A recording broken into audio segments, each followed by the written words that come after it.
There had been plenty of warning, but it was still a fight against time to get all the resources in place to try to prevent more misery for homeowners. This barrier brought from Sweden to the Thames Basin near Staines. The height can be adjusted to cope with rising levels of water. Cutting-edge technology, which it's hoped will do the job. Here you have quite a lot of problems. You are very dense, you have a high population, dense areas, and not too much water, maybe 1 meter, and we can easily go up to 1.5, even higher, but easily with this gear up to 1.5 meter. Not far away, and the snaking vision of the Environment Agency's attempts to keep the water from hundreds of properties in Chertsey. Engineers are pumping floodwater from the land to inflate this vast aquadam, acting as a barrier to one side of the street. Whether it'll work or not, I don't know, but I can't see the water coming any higher than that anyway. The only problem being it could come around the sides. But people opposite will be exposed to rising water at the back of their properties, and some feel pretty abandoned.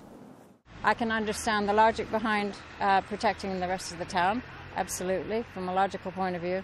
But from an emotive point of view, it's a different story completely. You know, when your life's tied up in a household, your family and all your memories and whatnot. Terry and her neighbours are grateful for the help of the military, delivering and erecting sandbags. And these scenes were replicated across the country. Princes William and Harry pitching in Datchet, where residents are still struggling after last week's onslaught from the weather and are braced for more to come. At least now significant protection is in place. Over 1 million homes are being protected by our flood defences.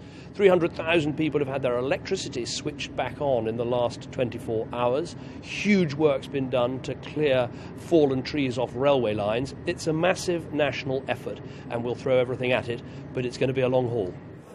The military have been critical to the effort in recent days, and the Defence Secretary was out in his own constituency to see the work they've helped with.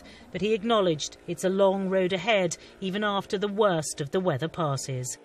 The challenge now is going to be managing the transition from crisis to recovery, because we're hoping that after the peak this weekend, the water will then gradually go down, and we've then got to deal with the clean-up and the medium-term consequences.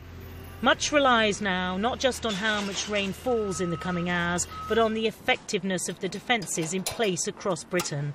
A lot of money has been spent, a lot of effort expended, and a lot is riding on this technology. Michelle Clifford, Sky News in Chertsey.